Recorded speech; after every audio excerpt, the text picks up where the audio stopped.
Have you ever wondered what it truly means to bear the weight of a crown when your mind begins to betray you? Today, we'll journey through the life of King George III, the monarch who faced not only the pressures of ruling an empire but also a profound personal battle with his own mind. As we softly unravel his story, I invite you to reflect. How do we balance power and vulnerability? And what can his experience teach us about the human side of history? Let's begin this gentle exploration together. George William Frederick was born in London in the year 1738, into a world that did not allow softness. From the first days of his life, silence, restraint, and expectation shaped him more than affection ever could. He was not raised to discover who he was, but to become what the crown required. Every movement was observed, every emotion corrected, every instinct disciplined. Childhood, as most people understand it, passed him by quietly, replaced with preparation and control. He grew into a serious and inward young man, deeply uncomfortable with chaos and ambiguity. Unlike many princes of his time, George did not indulge in excess. He did not gamble recklessly or surround himself with mistresses. He avoided scandal. He believed that moral discipline was not only virtuous, but necessary to hold the world together. This belief would become both his strength and his undoing. When George ascended the throne in 1760, at the age of 22, Britain stood at the height of its imperial power. Its influence stretched across oceans and continents, enforced through war, trade, and quiet domination. To rule such an empire required adaptability, compromise, and emotional distance. George possessed none of these qualities.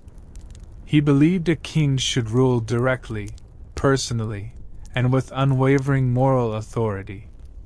To him, leadership was not performance or negotiation. It was duty, absolute and relentless. Almost immediately, the pressure began to take its toll. George involved himself deeply in political affairs, often clashing with Parliament and distrusting advisers who spoke too smoothly or seemed too pragmatic. He viewed disagreement as disloyalty and compromise as weakness. Each political setback felt personal, a reflection of his own moral failure. The crown did not shield him from responsibility. It magnified it. Physically, his body began to signal distress. He suffered from unexplained abdominal pain, muscle weakness, and sudden exhaustion. His sleep became irregular, marked by long nights of wakefulness and racing thoughts. Emotionally, his moods shifted unpredictably. At times he appeared energized, almost driven by an inner force that pushed him to speak rapidly and at length. At other moments, he withdrew into silence, distant and unreachable. In the 18th century, such symptoms were poorly understood. Mental illness was spoken of in vague, dismissive terms: nervousness, agitation, melancholy. For a king, these signs could not be acknowledged openly. Weakness threatened not only the man, but the stability of the state itself. And so George's condition was quietly minimized, reframed as stress, overwork, or temporary imbalance. George himself resisted the idea that something was wrong.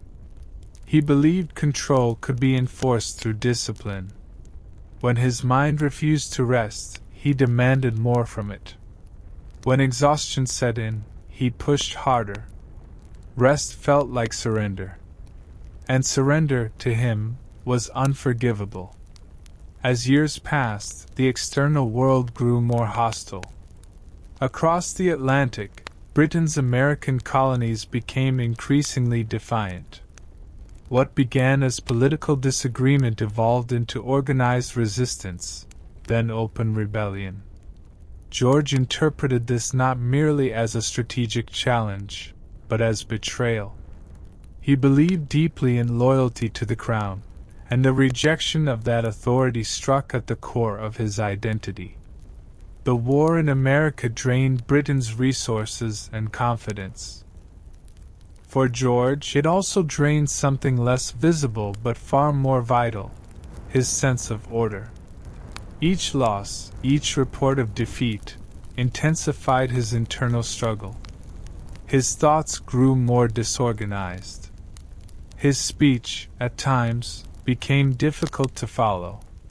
He spoke compulsively, leaping from topic to topic, as if afraid that silence itself might swallow him.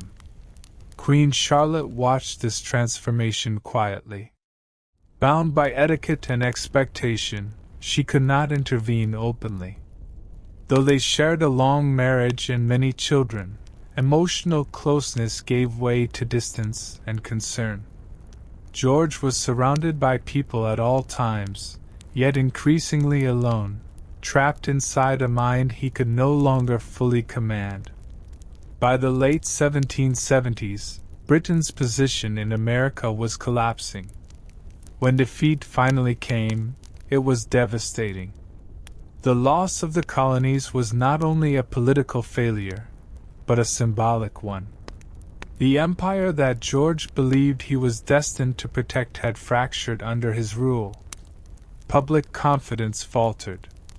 Satirical images began to circulate, portraying the king as foolish or incompetent. For a man whose entire identity rested on moral authority, this public humiliation cut deeply. It was during this period that George's condition escalated dramatically. His behavior became erratic and increasingly impossible to conceal. He experienced prolonged episodes of agitation, speaking for hours without pause, repeating phrases, losing track of time and place. At moments, he appeared euphoric, convinced of his own clarity and purpose. At others, he was overwhelmed by fear and confusion, unsettled by thoughts he could not control. Doctors were summoned, though their methods reflected the era's cruelty rather than understanding. Treatments included physical restraint, isolation, blistering, and purging, attempts to force the body into submission in the hope that the mind would follow. George endured these interventions with a mixture of confusion and humiliation, his royal dignity steadily eroded. For the first time, the possibility that the king might be unfit to rule entered serious discussion. Parliament debated regency and succession behind closed doors. Alliances shifted quietly. The crown, once a symbol of unshakable authority, now appeared fragile, uncertain, vulnerable. George remained painfully aware of his decline. Unlike the madness of legend, which arrives fully formed, his condition allowed him moments of clarity, enough to recognize what he was losing, but not enough to prevent it. Control slipped through his fingers slowly, day by day, leaving behind fear, shame, and exhaustion. As the strain deepened, madness no longer waited at a distance. It settled closer now, shaping his thoughts, disrupting his nights, tightening its hold. The king who once believed discipline could conquer all was learning, too late, that some battles cannot be won through will alone. And as the nation watched in quiet uncertainty, the question was no longer whether King George would change, but how much of him would remain when the struggle finally became impossible to hide. The first collapse did not end George's reign. It only changed its texture. What had once been hidden behind closed doors now lingered closer to the surface, visible in pauses that lasted too long, in glances that failed to focus, in moments when the king seemed present in body but distant in mind. To the public, stability was still performed. To those inside the palace, uncertainty had become a constant companion. After the loss of the American colonies, Britain entered a period of profound self-doubt. The empire had not merely lost territory, it had lost the illusion of inevitability. For George, this loss felt deeply personal. He had believed himself chosen, morally anchored, divinely responsible. Defeat fractured that belief, leaving behind questions he could not answer and emotions he could not control. His episodes grew more frequent. Periods of agitation stretched longer, and recovery took more time. During these phases, George spoke compulsively, often without awareness of who stood before him. Words poured out in tangled streams, looping back on themselves, filled with sudden shifts in tone and subject. At times he laughed inappropriately. At others, he wept without clear cause. Silence, when it came, was heavy and ominous, as if his mind had retreated somewhere unreachable. Physicians debated endlessly, offering diagnoses that changed with fashion rather than evidence. Some believed his illness to be physical, rooted in the stomach or blood. Others spoke of inherited weakness, quietly acknowledging that madness ran through royal bloodlines across Europe. No one spoke of compassion. Treatment remained focused on control. George was restrained when necessary. His movements were monitored. His access to correspondence was limited. Privacy, already rare for a king, disappeared almost entirely. Even moments of apparent calm were watched closely, measured, doubted. Every expression was analyzed for signs of relapse. Despite this, the machinery of government continued to operate, driven by fear of collapse rather than confidence. Parliament functioned in the shadow of uncertainty, aware that the king's condition could erupt at any moment.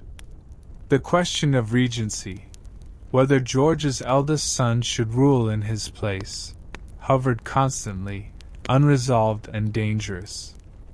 To declare the king unfit would be to admit vulnerability at the heart of the state. George sensed this tension. He knew that conversation stopped when he entered rooms, that eyes followed him more closely than before. Awareness sharpened his distress. He tried desperately to demonstrate competence, to speak clearly, to perform rationality. The effort exhausted him. Each attempt to prove himself pushed his mind closer to collapse.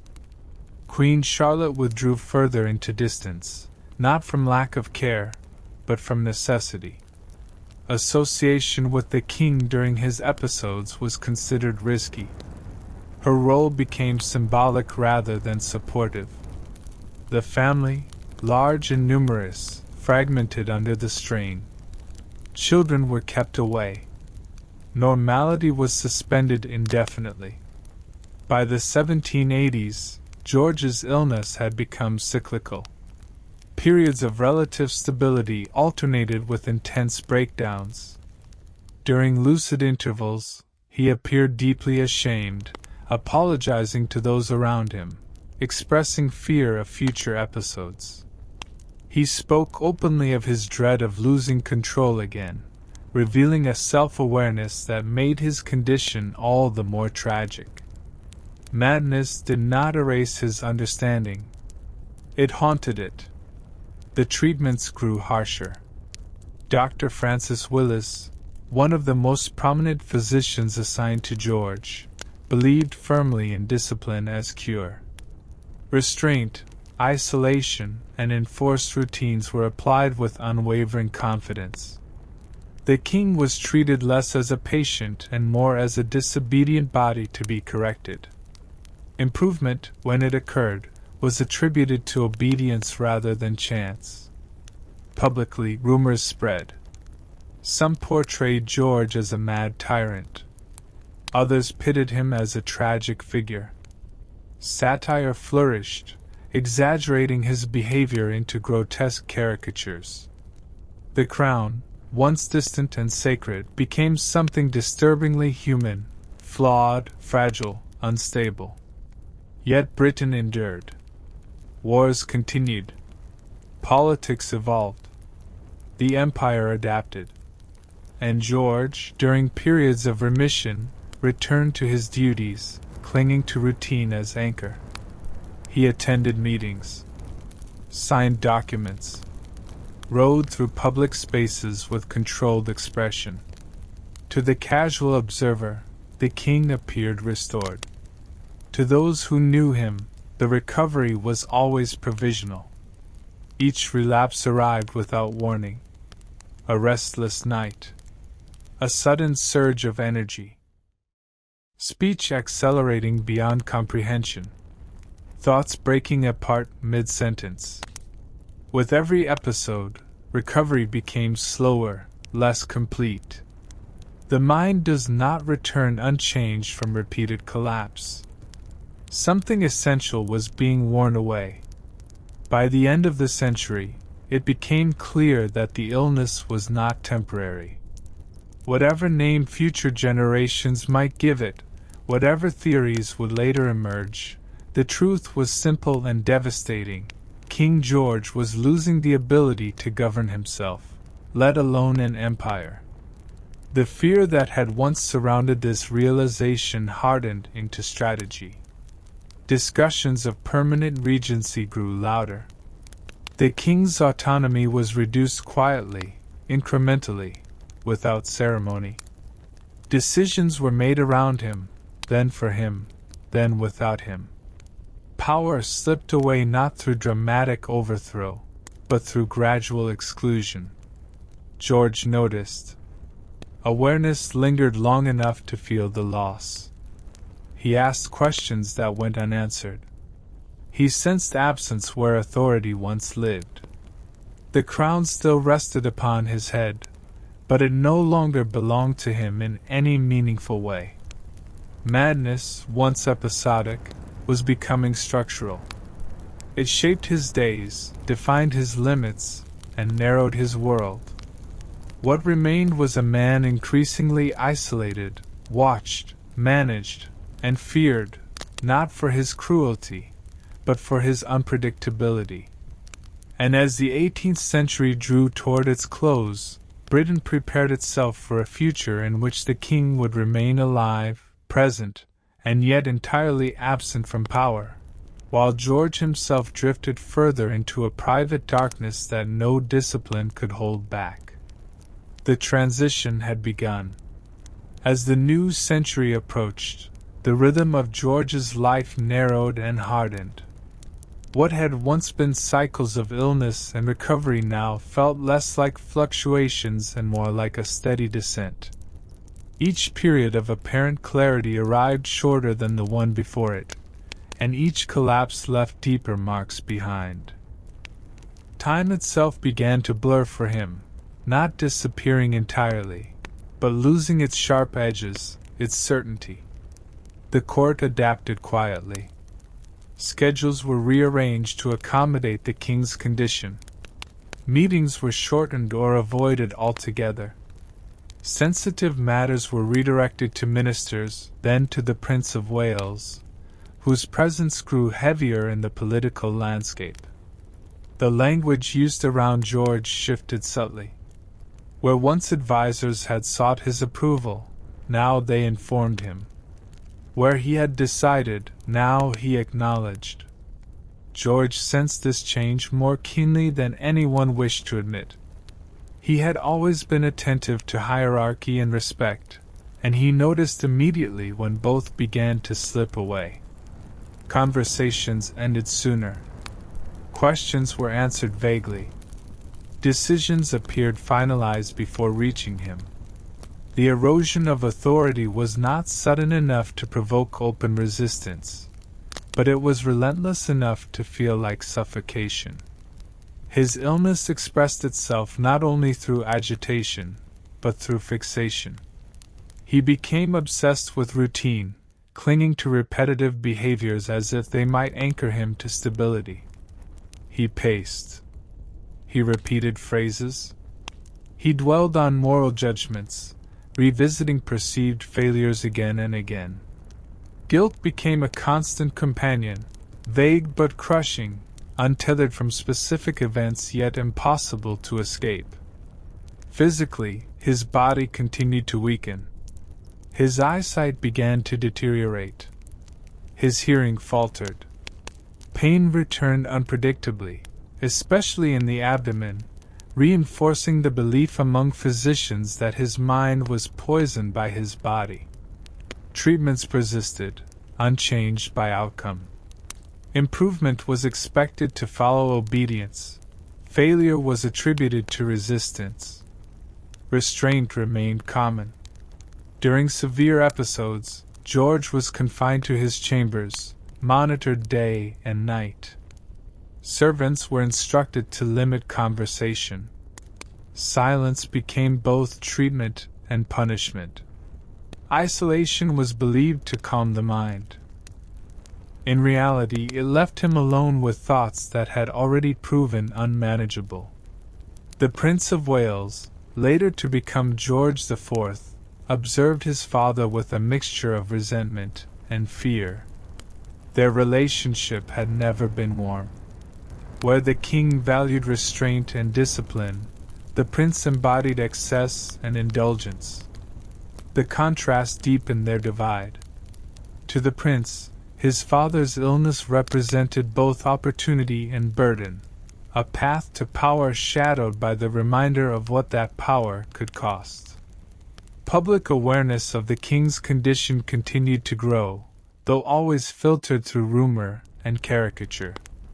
Some viewed him as a tragic figure, broken by the impossible demands of empire. Others saw only instability and failure. Sympathy and mockery coexisted uneasily, reflecting a society uncomfortable with weakness in its rulers. George himself oscillated between defiance and despair. During moments of clarity, he insisted on his right to rule, asserting his identity as king with renewed fervor. During darker periods, he retreated inward, convinced that he had failed irrevocably, as monarch, as husband, as father. These shifts were exhausting, leaving little space for rest or recovery. Religion, once a source of structure, became another terrain of instability. At times, George expressed intense spiritual conviction, interpreting his suffering as divine punishment. At other moments, he feared abandonment by the very order he had trusted to sustain him. Faith did not comfort him. It magnified his sense of judgment.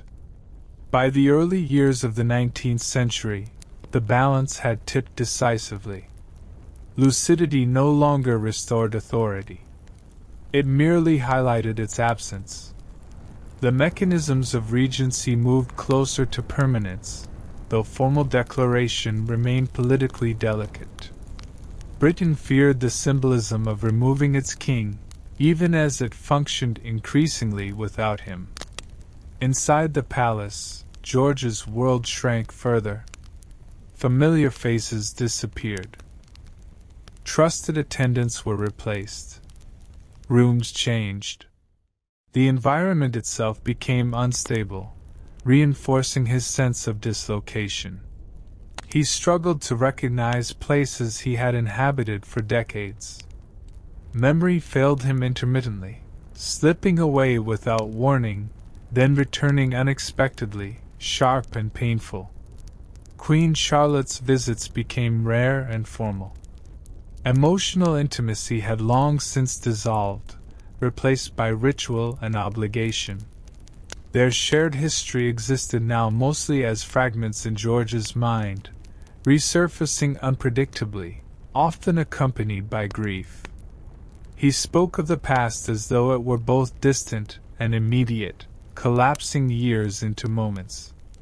The court physicians began to acknowledge, privately if not publicly, that recovery was unlikely.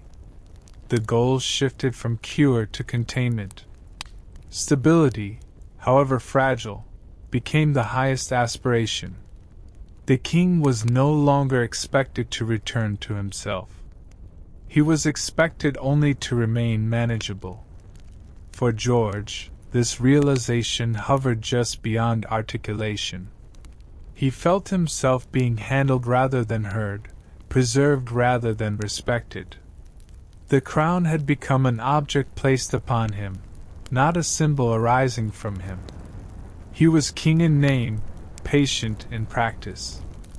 As Britain moved forward into a new era of war, industry, and transformation, its monarch remained suspended in a private struggle, disconnected from the forces shaping the world he once ruled. His presence persisted, but his influence did not. The man who had believed unwavering discipline could secure order now existed in a state where order was imposed upon him. And as the walls around his life grew thicker, the distance between George and the world widened further, setting the stage for a future in which power would formally pass from his hands, even as his body endured, alive, crowned, and increasingly lost. By the time the Regency Act became inevitable, the transformation was already complete. The question was no longer whether King George could govern, but whether the state could continue to pretend that he did. His illness, once episodic and uncertain, had settled into permanence.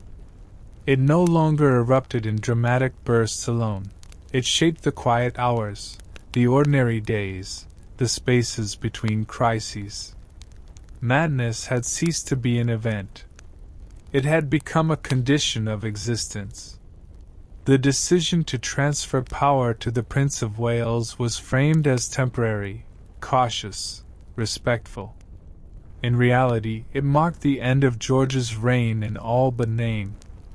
Authority slipped away without ceremony, redistributed through legal language and political necessity. The king was informed, not consulted. He listened, nodded, and at times responded with polite confusion, as if hearing news that belonged to someone else entirely. For George, the loss of power did not arrive as a single blow. It came as a series of absences. Documents no longer brought to him. Decisions already made before reaching his chamber. Faces that once sought approval now avoided his gaze. The structure that had once defined his identity dissolved quietly, leaving behind a hollow space he could not fill. His awareness fluctuated. Some days he seemed to grasp what had been taken from him. On others, he believed himself still actively ruling, issuing instructions that were received gently and ignored. This dissonance created a cruel loop. When clarity surfaced, it brought grief and humiliation. When confusion returned, it offered only fragile relief.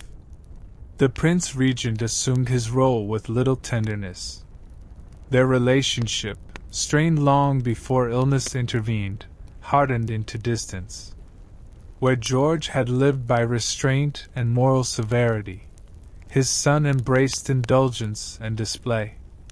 The contrast felt not only political, but deeply personal. The father who had once judged the son now watched him inherit power, unable to intervene, unable even to protest coherently. As Regency settled into routine, George's environment narrowed further. He was moved more frequently, often without explanation. Familiar rooms vanished. New attendants appeared. Objects he relied upon disappeared or were rearranged. These changes, intended to manage him, only deepened his disorientation. The world no longer behaved consistently, and his mind struggled to compensate. Speech became increasingly fragmented.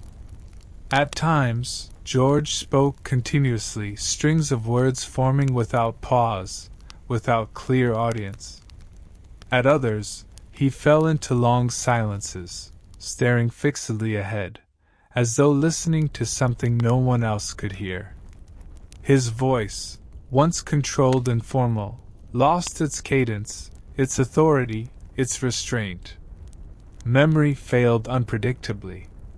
He forgot recent events, then recalled distant moments with painful clarity. Childhood scenes surfaced suddenly. Early years of marriage. The first days of kingship, heavy with promise.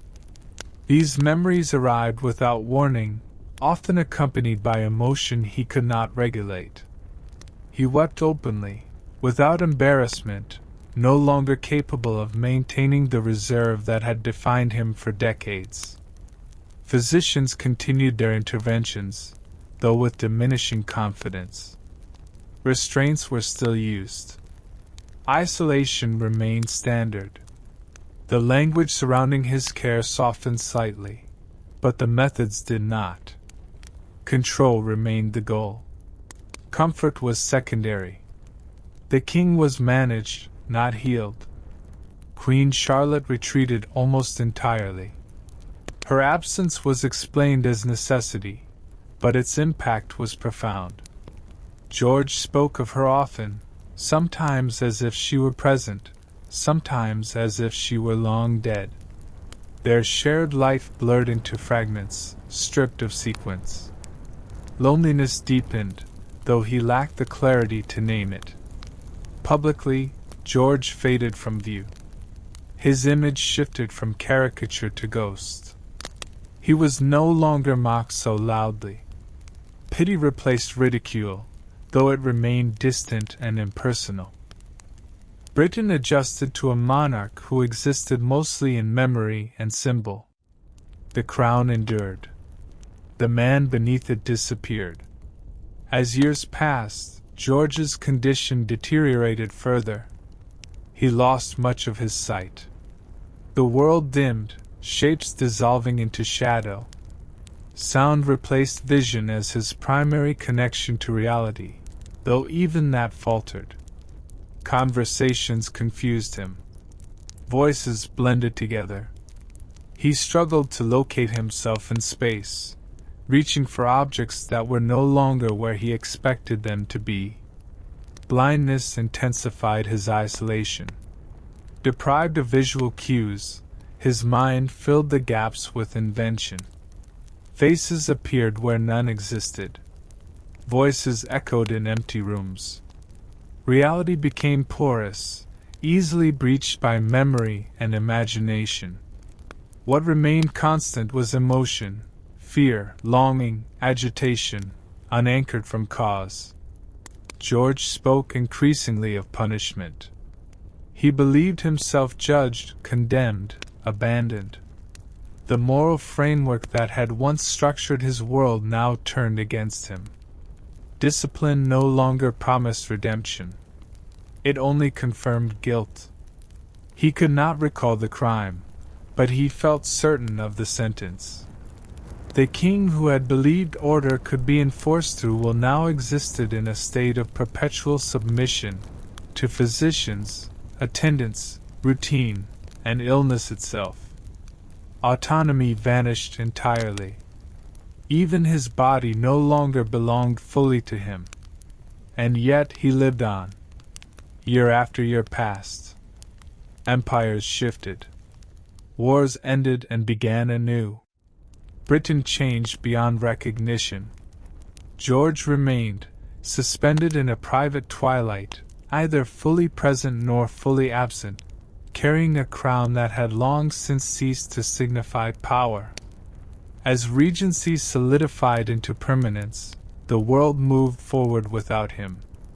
And the man who had once defined himself entirely through duty now drifted through days stripped of purpose, authority, and clarity, alive, breathing, and profoundly alone.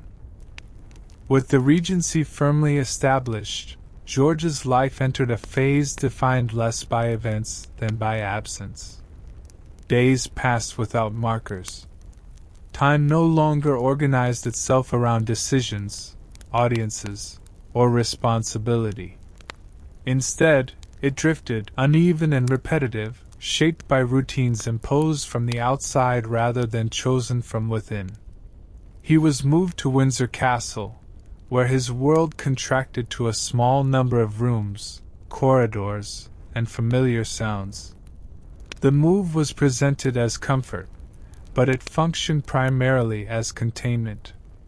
Distance from London meant distance from politics, from scrutiny, from reminders of what had been lost. The king was no longer a figure at the center of the nation. He was a presence carefully kept out of sight. His blindness deepened. What little vision remained faded gradually, until light itself became unreliable. Darkness was no longer something that arrived at night. It accompanied him constantly, altering his sense of space and orientation. Without sight, memory grew louder. The past intruded without warning, filling the silence with fragments he could not arrange into order. George spoke often, sometimes endlessly, to no one in particular. Words spilled forward, untethered from conversation. He recited names, recalled sermons, repeated moral judgments as though rehearsing for a trial that never arrived. At times, he believed himself still ruling, issuing commands that echoed unanswered into the room. At others, he seemed convinced that he had already been judged and condemned. The physicians noted increasing confusion, but intervention had lost urgency. There was no longer a role to preserve. The focus shifted entirely to management, keeping the king calm, quiet, and physically intact. Restraints were used less frequently, not out of mercy, but because resistance itself had weakened. George no longer fought the boundaries placed around him. He accepted them, often without understanding. Loneliness settled heavily. Visitors were rare. Family appeared infrequently, their presence formal and brief. The Prince Regent governed confidently elsewhere, his father's condition acknowledged only when necessary. George spoke of his children as though they were still young, collapsing decades into moments. Time, for him, no longer moved forward. It folded inward.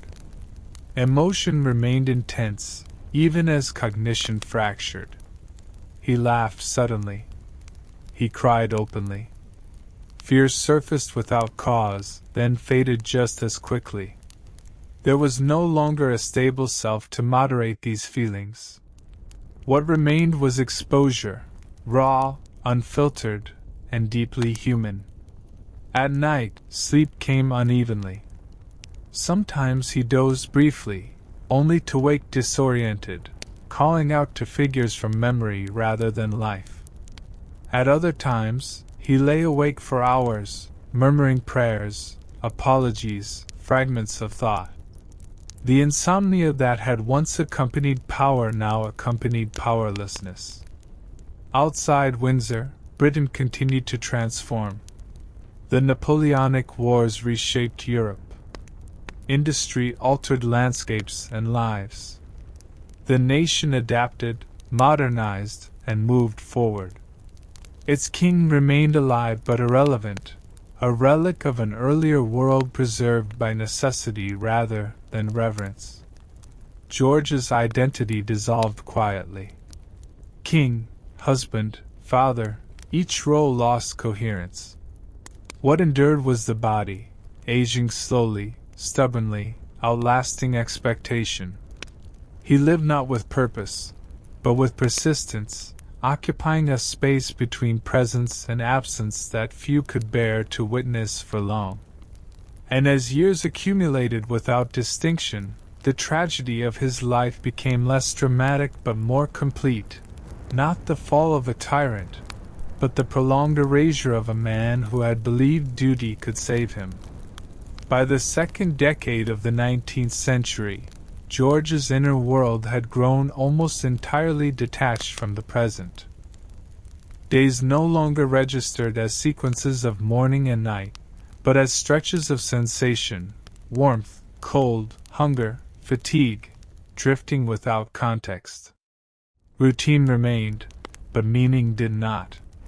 The structure imposed around him functioned like scaffolding around a building whose interior had already collapsed. His speech deteriorated further. Words emerged without destination, flowing in patterns shaped more by memory than intention. He recited long passages of scripture, fragments of parliamentary language, echoes of sermons once heard and never forgotten. These repetitions were not deliberate.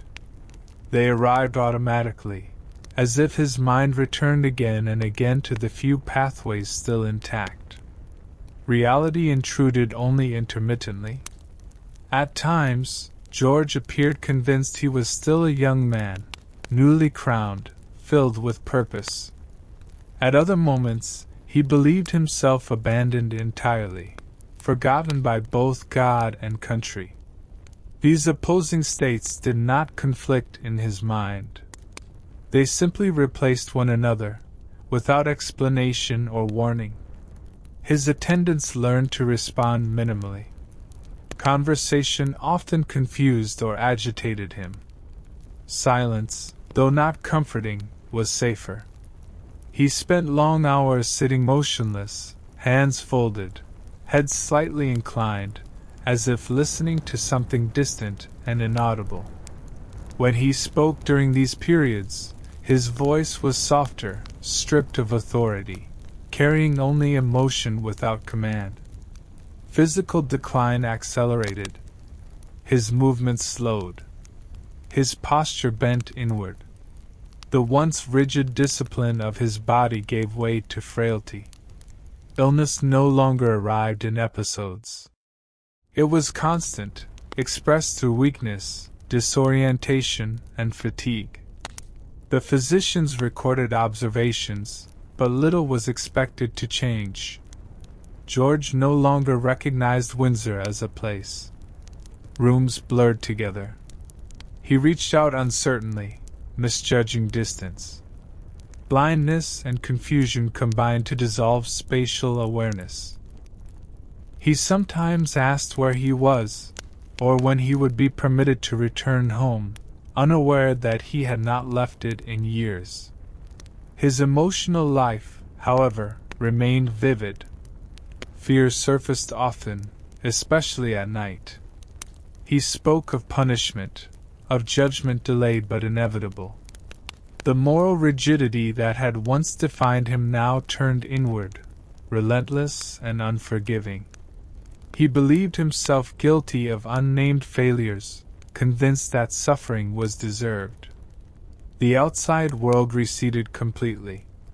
News of war, political shifts, even family deaths failed to register. The king existed in a closed system, sealed off from history. The empire he once governed continued without reference to him, adapting to a future in which his presence was symbolic at best. What remained was endurance. George lived on, not through strength or clarity, but through the simple persistence of the body. Each day resembled the last, marked by care, confinement, and quiet observation. There was no recovery to anticipate, no resolution to expect. Madness had completed its work not by destruction, but by subtraction. Piece by piece, it had removed context, authority, memory, and identity, leaving behind a man who once ruled an empire and now occupied only a small, carefully managed corner of the world. And still he lived. In these final years, George's existence was defined by timelessness. Days and nights lost meaning, folding together into a continuous, indistinct flow. Time was no longer measured by clocks or calendars, but by cycles of care and the rhythms of his body.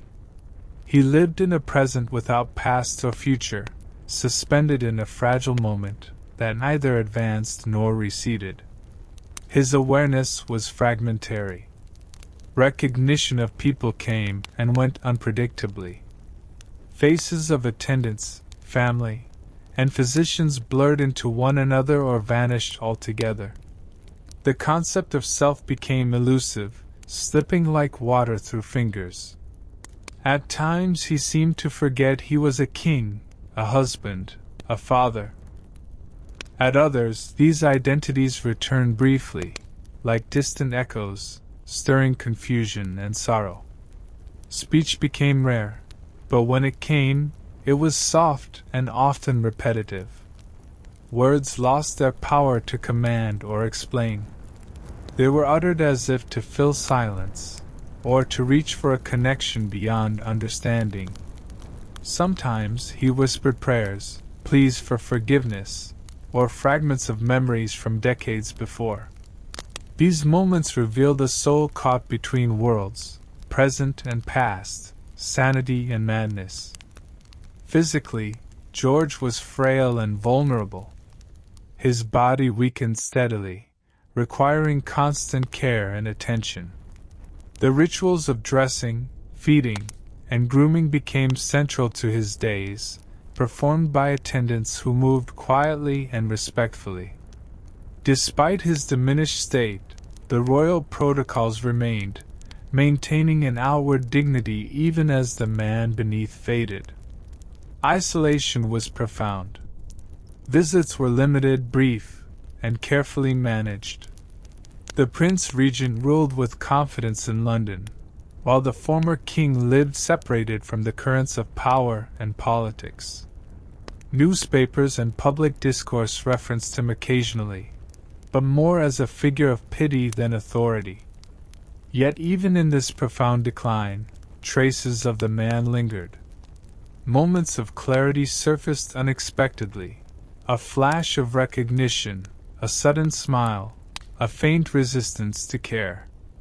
These glimpses, brief and fragile, reminded those around him that beneath the illness remained a person shaped by duty, conviction, and long years of struggle. George's story is not one of a sudden fall, but of a slow, relentless unraveling. It is a tragedy marked not by spectacle but by quiet loss, the erosion of identity, power, and self over time. Through it all, the crown remained, a symbol heavy with history and burden, resting on a head that no longer held its command. And so the years passed, marked by silence, fading light, and the patient endurance of a man caught between worlds, a king undone by his own mind, living on in shadow and memory. As the years wore on, George's condition remained a solemn testament to the fragility of human power and mind.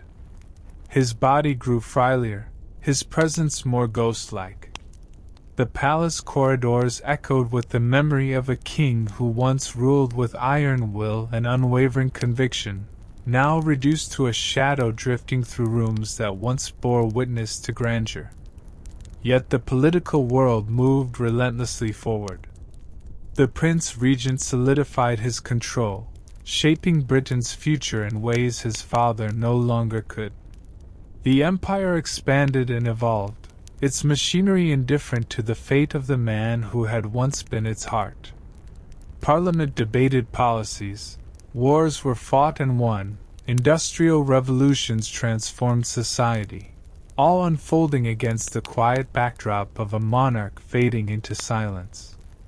Inside Windsor, George's days were measured by caretakers' rhythms, the soft brush of a hand, the measured intake of medicine, the occasional reading of scripture or familiar verses to calm the restless mind. Though his faculties diminished, his reactions remained complex. A sudden glance, a brief smile, or a flicker of recognition could break the stillness, reminding those around him of the man he had been. Despite his isolation, the king's story captured public imagination. Artists, writers, and political commentators referenced his tragedy as a cautionary tale, a reminder of the delicate balance between authority and vulnerability. The phrase "Mad King" entered popular language, sometimes used with cruelty, sometimes with sorrow. George himself, unaware of these narratives, existed in a liminal state. He neither fully engaged with nor entirely retreated from the world around him. Memories surfaced and faded, emotions flared and ebbed, leaving behind a complex tapestry of human experience reduced to its most elemental forms. His family, too, bore the weight of his decline. Visits from children and grandchildren were rare and formal, marked by duty rather than affection. The distance between father and son remained a quiet but persistent wound, shaped by years of tension, illness, and political change. Love, once fierce and complicated, softened into a respectful distance, maintained by protocol and necessity. The king's illness, while devastating on a personal level, also reshaped the monarchy itself. It prompted questions about succession, governance, and the role of the sovereign in a modernizing world. The Regency period blurred the lines between monarchy and government, power and performance, creating a precedent that would echo through British history. In these final years, George lived less as a ruler and more as a symbol, a figure suspended between greatness and tragedy, strength and vulnerability. His legacy was not only in the policies and wars of his reign, but in the human cost of absolute power, the fragility of the mind, and the quiet endurance of suffering. And so, amid silence and shadow, the story of King George III continues, a narrative of a monarch lost within himself, a nation transformed beyond his reach, and a history marked by the complex interplay of power, mind, and mortality. Though George's mind faded, the machinery of monarchy remained a potent force. The crown itself became a symbol divorced from the man who wore it. The regent governed with vigor and extravagance, embodying a style and era distinct from his father's disciplined reign. This contrast underscored the profound transformation both within the palace walls and across the nation. Despite his absence from political life, George's presence lingered in unexpected ways. His illness provoked reflection on the limits of power, the human vulnerabilities beneath regal authority. Philosophers, poets, and commentators pondered the nature of kingship, sanity, and responsibility, influenced by the unfolding tragedy. The concept of the Mad King entered public discourse, sometimes wielded as a political tool, other times approached with sympathy. It raised questions about governance, legitimacy, and the role of mental health in public life, issues that resonate even in modern times. Within the royal household, care became a delicate balance of preservation and control. Attendants learned to read subtle signals, changes in expression, shifts in posture, moments of agitation or calm. The king's world was one of sensory impressions rather than reasoned thought. Touch, sound, and routine anchored him amid confusion. George's relationship with his family remained complicated. Visits from children were marked by formality and distance. The son who ruled in his stead rarely crossed paths with the father who lingered in shadows. The bonds of blood and duty intertwined with grief and estrangement. The king's days unfolded in quiet repetition, moments of recognition interspersed with disorientation, flashes of memory overshadowed by confusion. His body grew more fragile, his movements slower and less certain. The presence that once commanded attention now required constant care. Yet amid decline, traces of humanity endured. A smile, a gesture, a whispered phrase could pierce the fog, revealing the man beneath the crown. These glimpses offered a haunting reminder of the cost borne by those who hold absolute power, and the fragile line between strength and vulnerability. As Britain marched forward into a new century, the story of King George III remained a poignant chapter, a narrative of power lost, mind shattered, and a legacy shaped as much by tragedy as by triumph. The final years of King George III's life were marked by a quiet, slow fade into obscurity. Though he retained his title and place, his role as monarch had long since ended. The king existed in a twilight world, neither fully present nor completely absent, a living relic of an era slipping away. The regency transitioned into kingship with the ascension of George IV, whose flamboyant style contrasted sharply with his father's rigid morality. This shift illustrated not only a generational change but the profound impact of the elder George's illness on the monarchy's evolution. Throughout this period, George III remained under constant care. His daily existence revolved around routines designed to provide comfort and stability, though his understanding of these rituals had largely vanished. He was tended by a devoted staff who balanced compassion with the necessity of control, managing a man who was both revered and profoundly broken. His mental state settled into a pattern of profound disorientation punctuated by fleeting clarity. Sometimes, moments of recognition would flash, a familiar voice, a remembered place, a distant memory, but these were often overshadowed by confusion and fear. The king spoke less, and when he did, his words were fragments of past experiences, prayers, or expressions of distress. Physically, age and illness weighed heavily. His movements were slow, his posture bent, his senses diminished. Yet despite the decline, he remained alive, a persistent presence within the walls of Windsor, a symbol of endurance amid loss. The public largely accepted George's condition with a mixture of sympathy and resignation. He became a figure of both pity and respect, embodying the tragic human cost behind the grandeur of monarchy. His story resonated beyond politics, touching on universal themes of vulnerability, identity, and the fragility of the mind. As his life drew to a close, George III's legacy became a complex blend of achievement and tragedy. He had ruled during times of profound change and challenge, bearing the burdens of empire and expectation. His madness was not simply a personal affliction, but a reflection of the immense pressures and contradictions inherent in absolute power.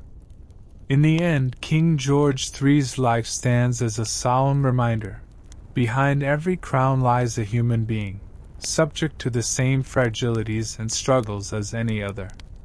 His story invites reflection on the costs of power, the limits of control, and the enduring mystery of the mind. In the closing chapters of his life, George III embodied the paradox of monarchy, a man both revered and forgotten, crowned yet confined. His body remained, his name remained, but the essence of kingship, decision, command, presence, had slipped irrevocably from his grasp. This dissolution was neither sudden nor dramatic, but slow, painful, and deeply human. The physical and mental decline that had marked his final decades reflected broader truths about the burdens of power. The immense responsibility of ruling a vast empire, the pressures of public expectation, and the isolation inherent in sovereignty all contributed to his fragile state. George's madness was not simply a medical condition, it was a mirror held up to the demands of monarchy itself. During his final years, he lived in a world reduced to sensation and routine. Familiar voices, repetitive prayers, the touch of attendants' hands, these were the threads that tethered him to existence. The grand ambitions of youth and the political struggles of middle age had given way to a quiet endurance, an acceptance of limits. George's legacy became intertwined with his illness. His reign was remembered not only for wars and policies but for the profound human drama of a king undone by his own mind. This narrative influenced how future monarchs and societies understood mental health, leadership, and vulnerability. The crown he wore symbolized continuity and tradition, even as the man beneath it faded. His story challenged the notion of invulnerability often associated with royalty, revealing instead a portrait of suffering and resilience. As he neared the end of his life, George's presence grew more spectral. His existence was marked by long silences, moments of confusion, and rare flickers of recognition. Those who cared for him witnessed the slow ebb of a once formidable spirit, diminished by time and illness. His death marked the close of a tumultuous era.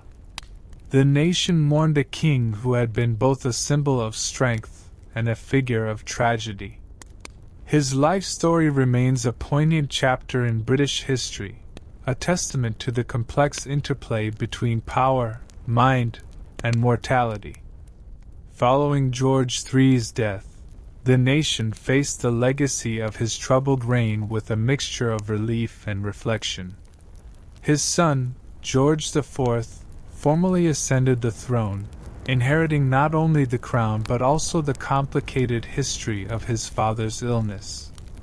The regency years had already transformed the monarchy, but the elder king's story continued to shape public and political perceptions for decades. George III's prolonged illness forced a reconsideration of the nature of kingship itself. The idea that a monarch was infallible, divinely appointed, and fully in control was challenged by the reality of his mental decline. This shift rippled through political theory, public discourse, and royal protocol, influencing how power was understood and exercised in the modern era. His struggle with madness also brought attention to the stigma surrounding mental illness. While treated with fear and control during his life, retrospectively, his condition inspired greater empathy and inquiry.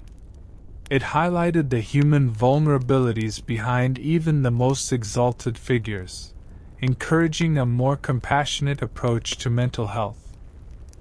The narrative of George III became a cultural touchstone, referenced in literature, art, and political debate. His story was retold with varying tones, sometimes tragic, sometimes cautionary, sometimes critical, reflecting society's evolving relationship with mental health, authority, and identity. Despite his personal suffering, George's reign encompassed significant historical events: the loss of the American colonies, wars with revolutionary France, and the early stages of the Industrial Revolution. These achievements and challenges formed a complex backdrop to his illness, underscoring the intertwined nature of personal and political history. As historians examined his life, they grappled with the tension between his public role and private struggle. George III's madness did not define him entirely, but it reshaped the way he was remembered, casting a long shadow over his legacy. Ultimately, his story invites us to consider the costs of power, the fragility of the human mind, and the enduring need for compassion in leadership. It remains a powerful reminder that even kings are mortal, vulnerable, and subject to forces beyond their control. As the 19th century unfolded, the public's fascination with King George III's condition grew beyond mere curiosity or political intrigue. His madness became a symbol, a lens through which society explored the boundaries of reason and madness, authority and helplessness. Writers and artists drew upon his story to probe deeper questions about the human condition. The image of the Mad King permeated popular culture, serving both as a cautionary tale and a source of empathy. His struggles highlighted the fragile line between control and chaos, reminding observers that even the most powerful could be undone by forces within.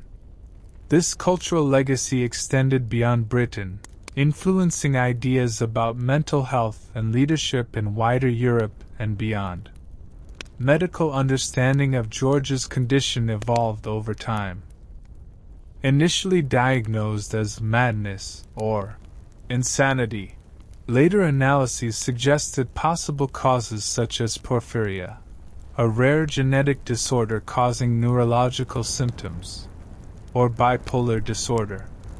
These retrospective diagnoses remain debated but reflect the enduring attempt to make sense of his complex symptoms.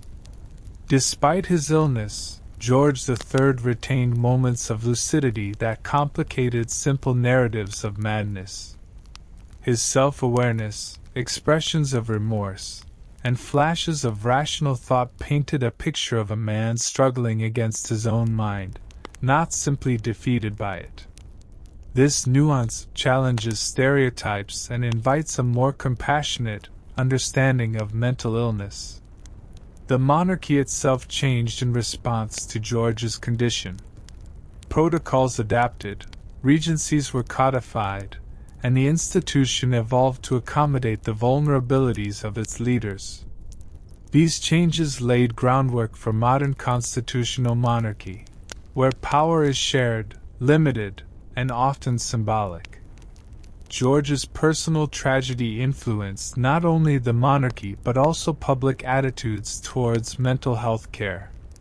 His prolonged illness revealed the inadequacies of contemporary treatments and the need for more humane approaches. Over time, this contributed to shifting perceptions and reforms in mental health care. His legacy remains complex, a mixture of political significance, personal tragedy, and cultural symbolism.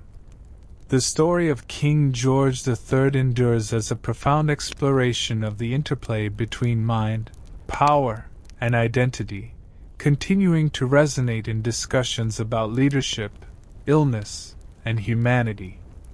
The story of King George III is inseparable from the wider historical context of his reign, a period marked by profound upheaval and transformation. The late 18th and early 19th centuries saw the rise and fall of empires, revolutions reshaping societies, and the dawn of industrialization altering the very fabric of life.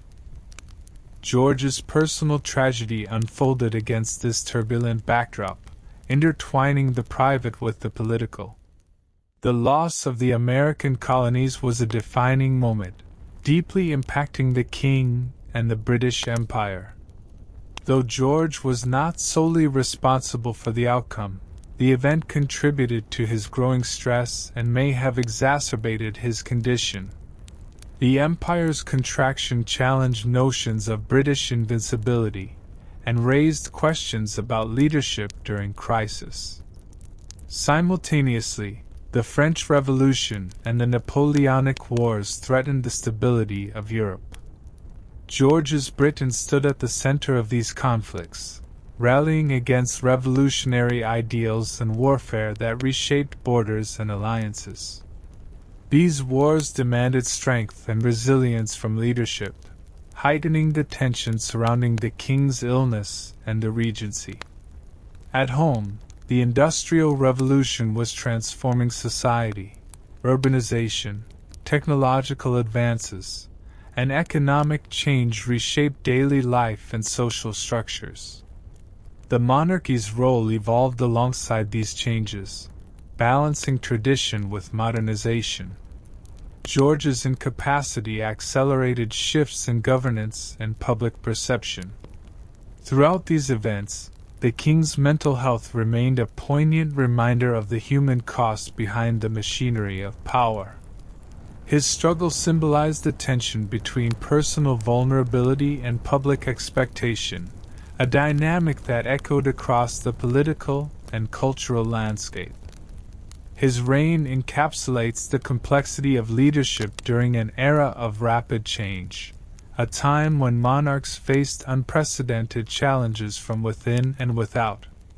George III's story, marked by both achievement and tragedy, offers a window into the struggles of authority, identity, and resilience amidst history's relentless currents.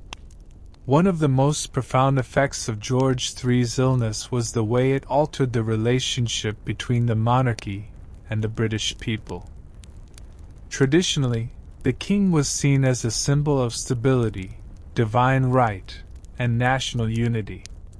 Yet, as his mental state deteriorated, this image became complicated, even fractured. The public's awareness of the king's condition grew, filtered through rumors, political discourse, and limited official statements. Sympathy mingled with fear and uncertainty. The concept of a mad monarch challenged existing notions of leadership and authority, forcing society to confront uncomfortable realities about vulnerability and power. Political factions used George's illness to their advantage. Opponents questioned the legitimacy of his reign and the wisdom of hereditary monarchy. Supporters emphasized loyalty and continuity, framing the king's struggle as a test of national resilience. The debates surrounding his capacity to rule laid groundwork for constitutional shifts that would redefine British governance. The regency itself was a delicate political balancing act. The prince-regent had to assert authority while respecting the symbolic weight of his father's position. This tension shaped political alliances, policy decisions, and the evolving role of the monarchy.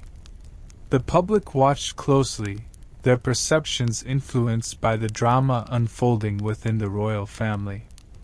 George III's personal tragedy thus became a catalyst for broader change. It exposed the limits of absolute monarchy and highlighted the necessity of political adaptation in the face of human frailty. His story prompted a reevaluation of power, succession, and the role of mental health in public life. Beyond politics, his illness resonated culturally. Writers, artists, and thinkers grappled with the themes his life embodied: madness, duty, identity, and mortality. These explorations enriched British literature and art, contributing to a legacy that transcended the throne. Ultimately, King George III's reign and illness reflect the complexities of leadership in an evolving world. His story is a reminder that even the most exalted individuals are subject to the vulnerabilities of the human condition, and that power itself is fragile, shaped as much by circumstance as by will. Throughout his reign, George III was often characterized by his steadfastness and commitment to duty, traits that deeply influenced how he approached his illness. Even as his mind betrayed him, his sense of responsibility never fully dissipated. This internal conflict intensified his suffering. He was acutely aware, at times, of his failing faculties and the impact on his kingdom and family. The king's personal writings and recorded speeches reveal moments of clarity amidst the chaos. He expressed regret, concern, and a desire to fulfill his role despite overwhelming obstacles. These fragments illuminate a man grappling not only with disease but with the crushing weight of expectation. His relationships within the royal family were strained by the illness but never completely severed. Queen Charlotte, though often distant in his later years, remained a steadfast presence. Their shared history, decades of marriage, children, and partnership, persisted beneath the surface of formal visits and ritualized interactions. His children bore the heavy burden of their father's condition in different ways. The Prince Regent's flamboyance and political ambition contrasted with George's disciplined reign, highlighting generational divides. Yet beneath this lay complex emotions: love, resentment, duty, and grief, shaping the family dynamics in subtle and profound ways. The king's mental health crisis also impacted the broader court and government. Ministers and advisors had to navigate the delicate balance between respecting the monarch and ensuring effective governance. The regency required legal frameworks, political maneuvering, and public communication to maintain stability. George III's struggle remains a poignant example of how personal illness intersects with public responsibility. His efforts to maintain dignity and authority, even in the face of mental decline, reflect the human dimension often lost in historical narratives focused solely on events and outcomes. The enduring fascination with his life stems from this tension between strength and vulnerability, power and fragility, that defines the human experience, especially when entwined with leadership.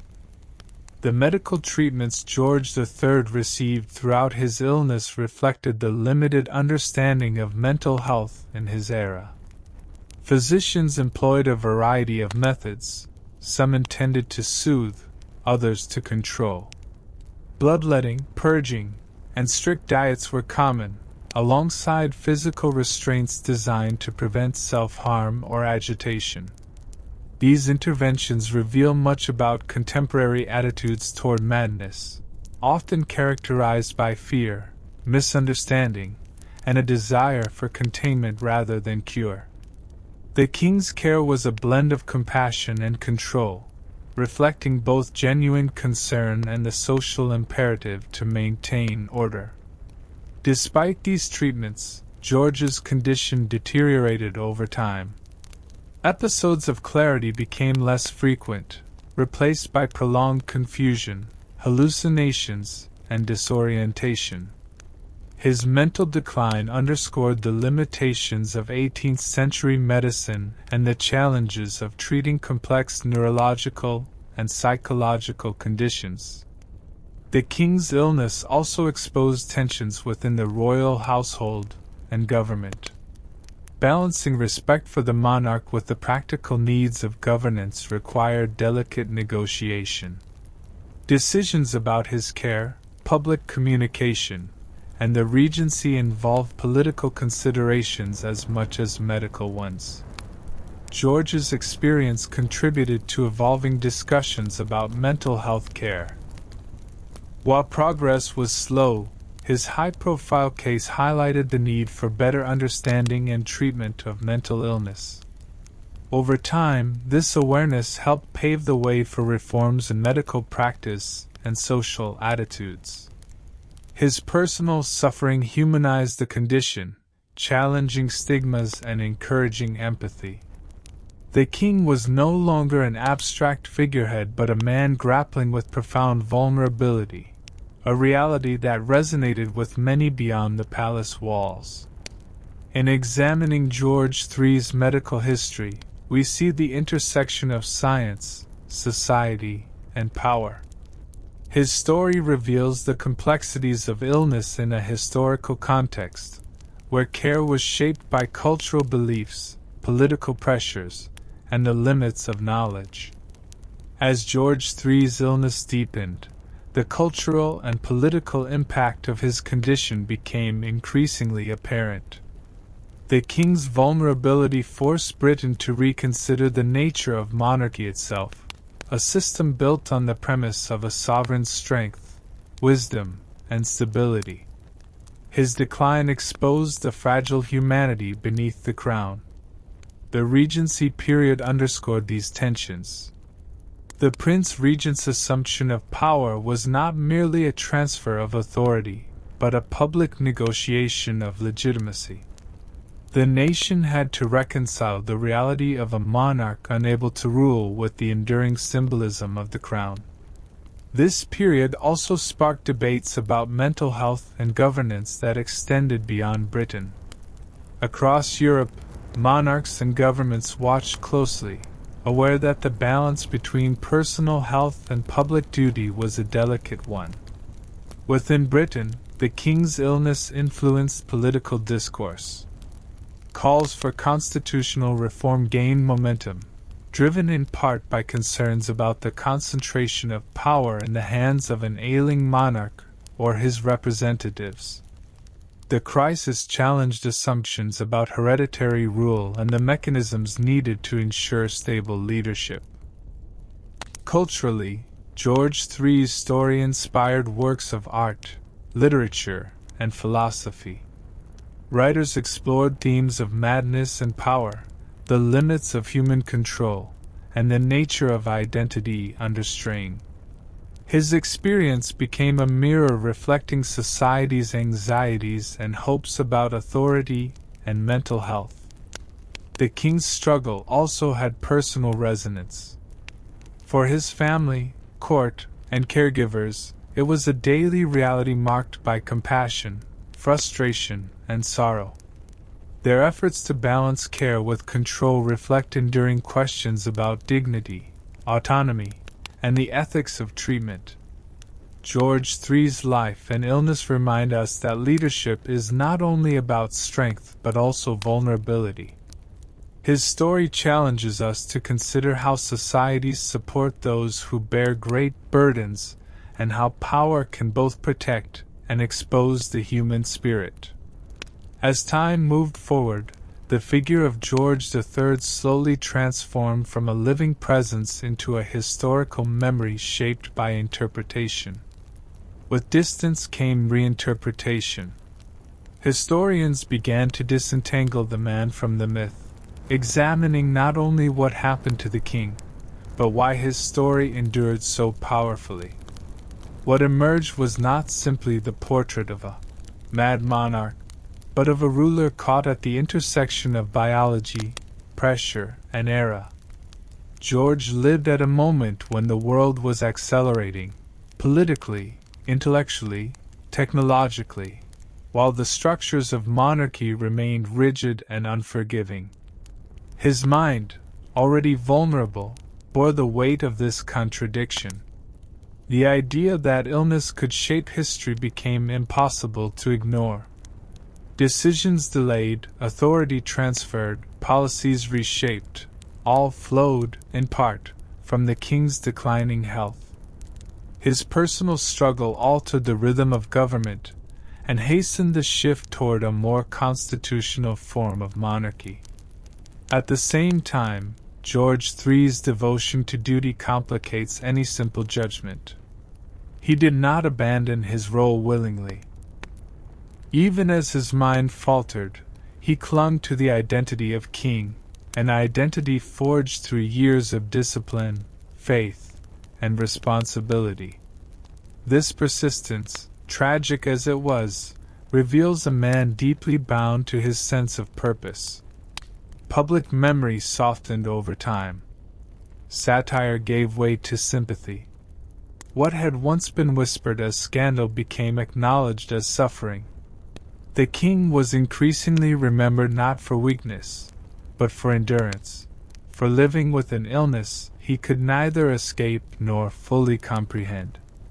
His story began to resonate with a broader human truth, that identity is fragile, and that power cannot shield the mind from collapse. In this way, George III ceased to be only a historical figure. He became a symbol of the limits of control, and of the quiet tragedy of losing oneself while the world continues on. The crown outlived him. The empire changed. But the image of a king struggling against his own thoughts remained, a reminder that history is shaped not only by battles and laws, but by the unseen battles within the human mind. In the final phase of George III's life, silence became the dominant presence. The long corridors of Windsor no longer echoed with debate, prayer, or command. Instead, they held the quiet rhythm of care, measured footsteps, hushed voices, the turning of hours without events. Time, once structured by duty and ceremony, dissolved into something formless. By this point, George was almost entirely cut off from the political world he had once inhabited so fully. He no longer understood the mechanics of government, nor the transformations unfolding across Britain and Europe. The Industrial Revolution advanced, cities expanded, ideas shifted, all without his awareness. History continued, indifferent to his absence. His sensory world narrowed. Sight and hearing faded, further isolating him from reality. Without clear external anchors, his inner world grew increasingly dominant. Fragmented memories, echoes of past authority, prayers repeated not from devotion but habit. Identity unraveled quietly, without spectacle. Those responsible for his care adjusted their approach over time. Control gave way to preservation. The goal was no longer recovery, but calm, minimizing distress, maintaining routine, protecting dignity in its most basic form. This shift reflected a subtle but important change in how illness was perceived, less as a moral failing, more as a condition to be endured. What makes this period especially haunting is its ordinariness.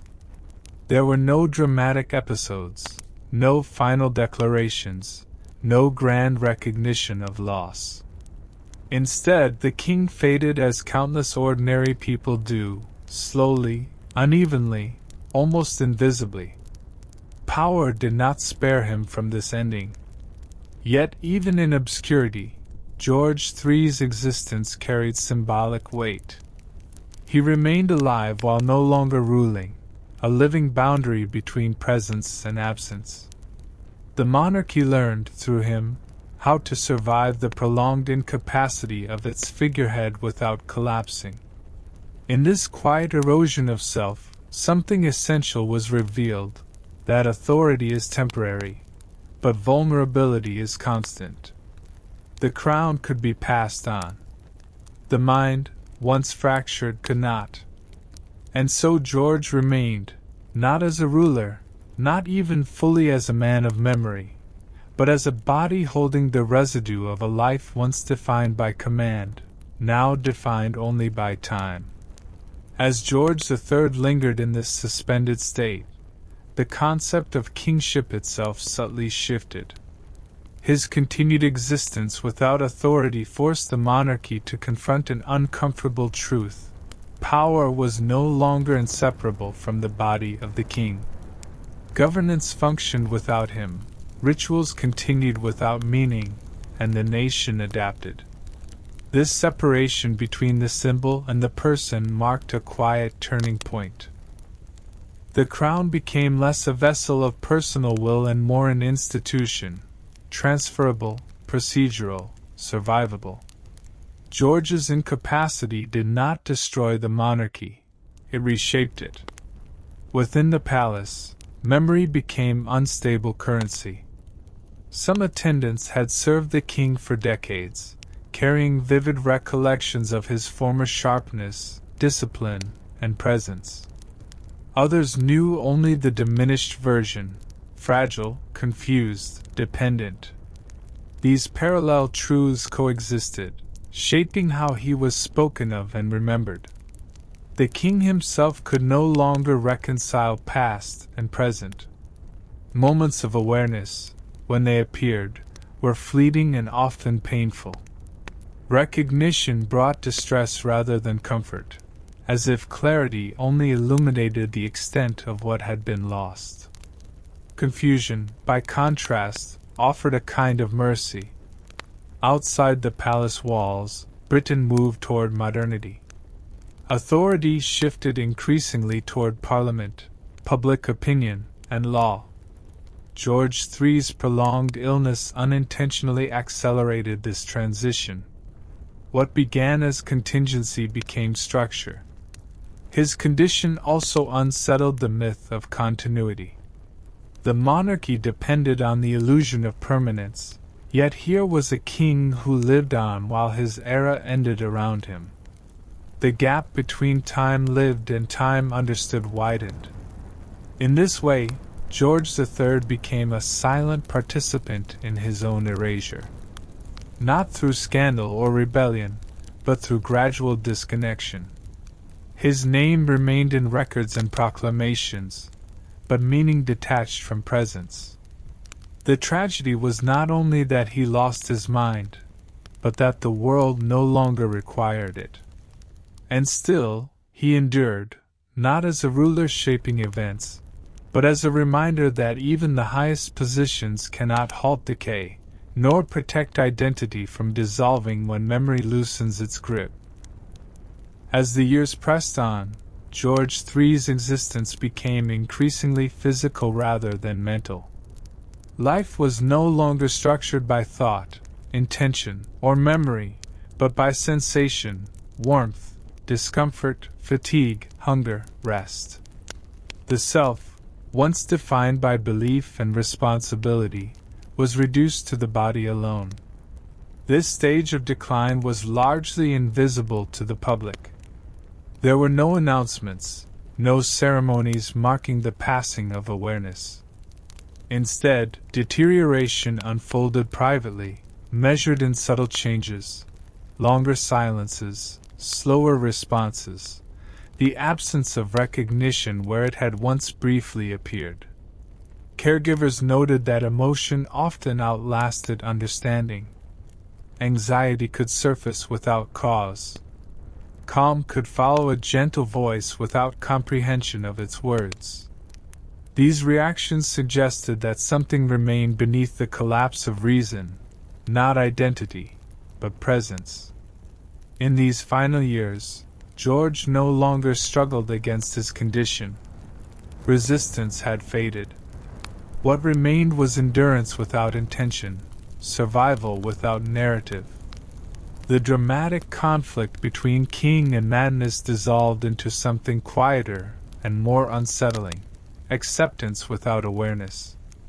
The royal household adapted accordingly. Language around the king softened. Expectations vanished. He was no longer spoken of in terms of recovery or improvement, only comfort. The goal was not to restore, but to preserve what little peace could be maintained. This slow fading challenged romantic ideas of tragic endings. There was no clarity at the edge of death, no final understanding. Instead, there was continuity. Days resembling one another, stitched together by routine, not memory. The mind, once fractured by storms of thought, settled into stillness. And in that stillness, George III's story reached its most human point. Stripped of power, stripped of self-recognition, stripped even of suffering as it had once been known, he existed as all humans eventually do. Defined not by who he had been, but by the care he received at the end. As George III approached the final threshold of life, death no longer appeared as an event waiting ahead, but as a condition already present. The distinction between living and dying blurred. His days were not moving toward an ending, they were slowly emptying of content. What remained was duration. Time stretched without direction, marked only by physical necessity and care. The king no longer anticipated, remembered, or feared. The psychological tension that once defined his illness, the struggle, the agitation, the bursts of distress, had receded. In its place lay a neutral calm, heavy and impersonal. This stage unsettled those who observed him. There was something uncanny in the persistence of life after meaning had drained away. He breathed, slept, stirred, yet without any visible connection to the world that had shaped him. The man who once embodied authority now existed outside history, untouched by events. Death, when it finally came, did not arrive with revelation. There was no summoning of memory, no return of clarity. The body simply ceased its quiet work. For a king whose life had been defined by ceremony, the end itself was unceremonious. News of his passing rippled outward, formal and restrained. Official language restored dignity where consciousness had long been absent. Obituaries reconstructed coherence, reigns summarized, virtues named, failures contextualized. Narrative returned after silence. But this posthumous order could not undo the reality of his final years. George III had not died as a king in action, nor even as a tragic hero, but as a man who had already lost himself long before his heart stopped. This distinction matters. It reveals a truth history often avoids, that endings are not always climactic. Sometimes they are quiet continuations, life thinning until it is gone. In this way, George III's death was not a conclusion, but a release, not from suffering alone, but from time itself. After George III's death, something subtle but irreversible had already occurred. The monarchy had learned how to function without the mind of its king. This knowledge did not disappear with him. It lingered, shaping how power would be handled in the future, cautiously, procedurally, with distance between the individual and the institution. The regency was no longer viewed as an anomaly. It became a precedent. Illness, incapacity, absence, all had been absorbed into the machinery of governance. What once would have been considered catastrophic had proven survivable. Authority had adapted.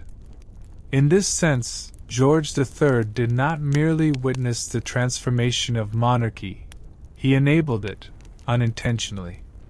His prolonged decline forced the state to rehearse modernity before it fully arrived. The crown learned restraint. Parliament learned confidence. The balance shifted. Yet this structural success stood in stark contrast to the personal cost. George himself did not benefit from the system that learned to endure him. He bore the burden alone, without language to explain his suffering, without agency to shape its meaning. This asymmetry is what gives his story its quiet gravity. History advanced because of his condition, not despite it. Progress extracted its lesson from his decline and moved on. Memory, too, was reorganized. Portraits froze him in composure. Records emphasized reigns rather than years lost. Madness was softened into euphemism. The narrative was made orderly, even as the lived reality had been anything but. And yet, beneath the official memory, something unresolved remained. A discomfort. A recognition that power had continued, but a person had vanished in the process. George III became a hinge between worlds, between personal rule and institutional governance, between divine authority and constitutional reality, between the visible king and the absent one. What followed would no longer require the monarch to be fully present. And that, perhaps, was the most lasting consequence of his life. In the years that followed, George III's life began to exist primarily in interpretation rather than memory. The people who had known him personally faded away, and in their absence, historians, writers, and commentators stepped in to shape his meaning. Each retelling adjusted the balance between ruler and patient. Some emphasized his moral rigidity and stubbornness, others his sincerity and devotion. His illness was alternately framed as tragedy, weakness, or inevitability. What endured was not certainty, but tension. This ambiguity became central to his legacy. George III resisted easy categorization because his life refused to resolve neatly. He neither collapsed suddenly nor recovered heroically. He endured, and endurance does not satisfy narrative instinct. The absence of a dramatic ending left space. Into that space flowed speculation. Medical theories emerged long after his death, attempting retroactive clarity. But diagnosis, applied backward, could never restore the interior experience, only name its shadows. What mattered more was how his story altered perception. The idea of a ruler as psychologically opaque, internally unknowable, gained acceptance. Leadership was no longer assumed to be fully rational or internally coherent. This shift, quiet but profound, echoed through political thought. George III's madness also unsettled the notion of blame. If illness could overtake a king, responsibility became diffuse. Failure no longer belonged entirely to character or intent. This reframing softened judgment, even as it complicated accountability. Over time, his life ceased to be a warning and became a question. Not, what went wrong? But what does it mean to rule when the mind is fragile? In that question, his relevance persists. Not as a lesson neatly learned, but as an unresolved human problem, one that history cannot close, only carry forward. With time, George III's story slipped out of political urgency and into philosophical space. No longer debated for its consequences, it began to be considered for its implications. His life raised questions that could not be resolved by dates, diagnoses, or reforms. One of these questions concerned identity itself. If memory fractures, if recognition fades, if intention disappears, where does the self reside? George's final years offered no answer, only a prolonged exposure to the problem. He remained alive while the narrative coherence of his life dissolved. This challenged the way history traditionally assigns meaning. Events rely on agency. Legacies rely on intention. But George's later existence contained neither. And yet it mattered. It exerted pressure. It changed structures. It left marks. In this way, his life undermined the assumption that impact requires awareness. Influence can persist even when consciousness does not. Power can reshape the world even as the person who once wielded it is no longer present to witness the result. There is something unsettling in this realization. It suggests that history does not wait for understanding. It moves through bodies, institutions, and time, indifferent to inner experience. George III became a vessel through which change occurred without consent. His illness did not ask permission to alter monarchy, governance, or cultural thought. It simply did. This reframes tragedy. The sorrow of his life is not only that he suffered, but that meaning continued to be extracted from him after he could no longer participate in its creation. His silence became productive. And so his story lingers not as a moral tale, but as an exposure of limits, the limits of reason, of control, of authorship over one's own life. In the end, George III did not lose his mind in a single moment. He lost the ability to shape what his life would mean, and history took over. As the meaning of George III's life drifted further from lived experience into abstraction, his story began to function less as biography and more as a boundary case. He became an example used to test ideas about leadership, responsibility, sanity, and time. What made his case so enduring was not only the illness itself, but its duration. Madness, when brief, can be framed as episode. When prolonged, it erodes structure. George's condition persisted long enough to exhaust explanations, to outlast outrage, to quiet curiosity. It became normal. This normalization was transformative. Society learned to coexist with incapacity at the highest symbolic level. The king's absence ceased to be alarming. Life reorganized around it. This quiet accommodation revealed an uncomfortable truth. Stability does not require wholeness. In this sense, George III exposed the flexibility of systems built on supposed absolutes. Monarchy adapted. Rituals continued. Authority functioned. The presence of a broken king did not halt continuity. It tested and confirmed it. Yet this adaptability carried a cost. It required emotional distance. Compassion was managed. Suffering was contained. The person was separated from the function. This separation, once learned, could be applied elsewhere, not only to kings, but to institutions, leaders, even ordinary people. George's life thus occupies a strange position. It elicited sympathy, yet also trained indifference. His decline taught society how to look away without collapsing, how to proceed without resolution. The quiet horror of this lesson is easy to miss. There was no cruelty in intent, no dramatic abandonment, only adjustment, only continuation. And perhaps that is the most unsettling part of his legacy. Not that madness disrupted order, but that order absorbed madness and moved on.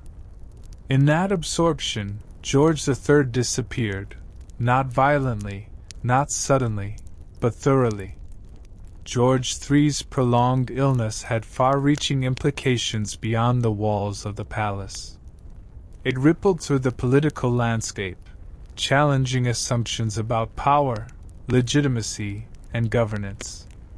The king's incapacity forced a re-examination of the balance between monarchy and emerging democratic institutions.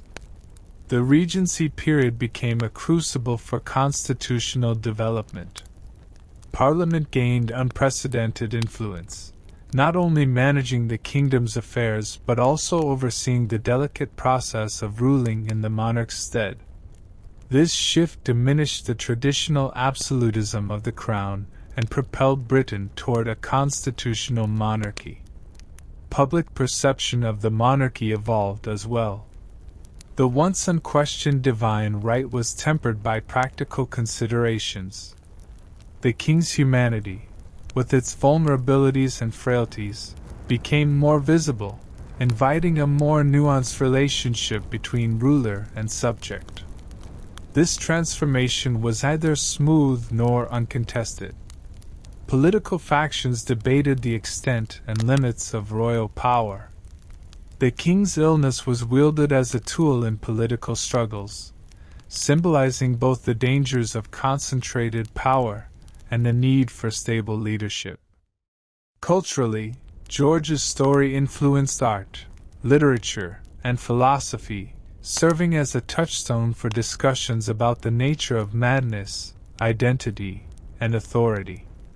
His experience became a lens through which society examined its own fears and hopes regarding control and vulnerability.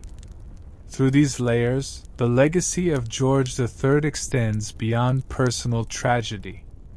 It encompasses a pivotal moment in the evolution of modern governance and the changing relationship between rulers and the ruled. His madness did not simply mark an individual's decline.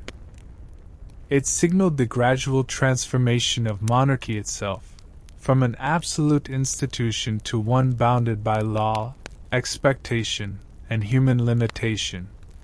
The prolonged reign and illness of George III left an indelible mark on the British monarchy's public image.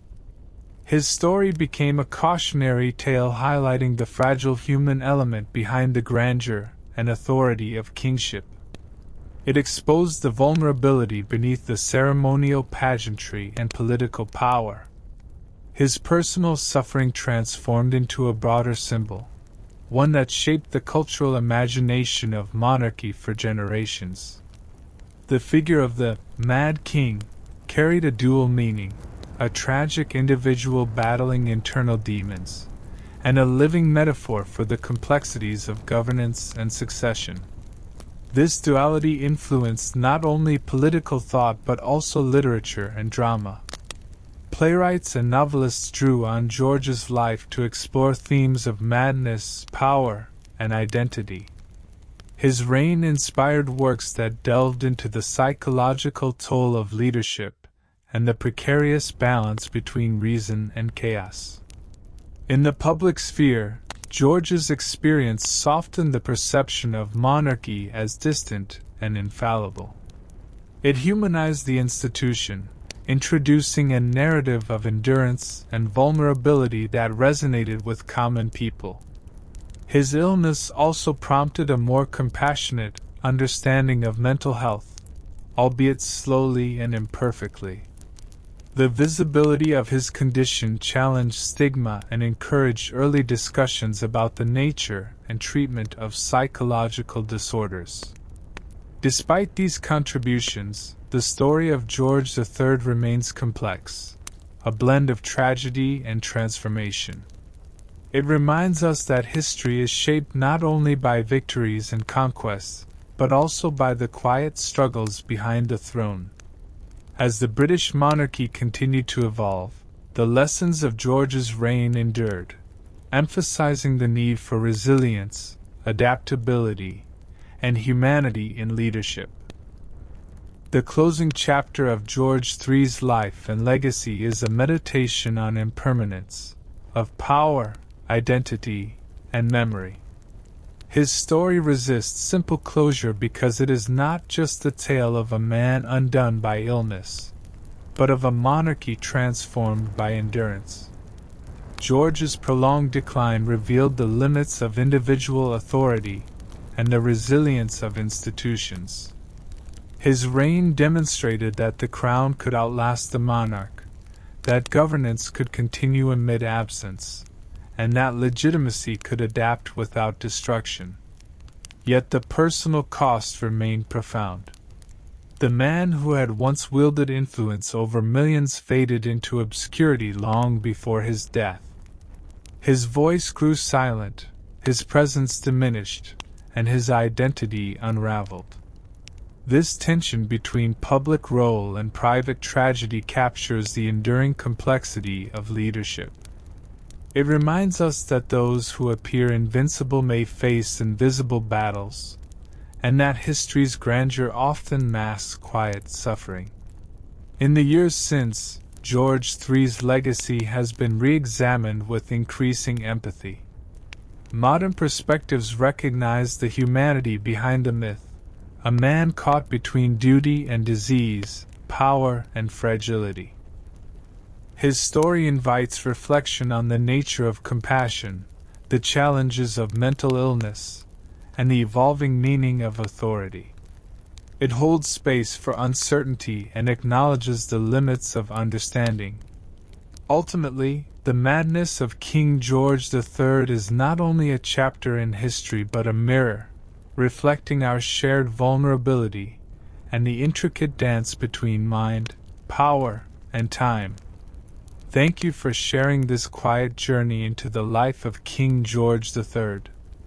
His story reminds us that behind every title and every crown, there is a human soul wrestling with fears, hopes, and frailty. If his story moved you, or made you think differently about leadership and mental health, please share your thoughts below. I'd love to hear your reflections. Until next time, may your night be peaceful and your dreams gentle.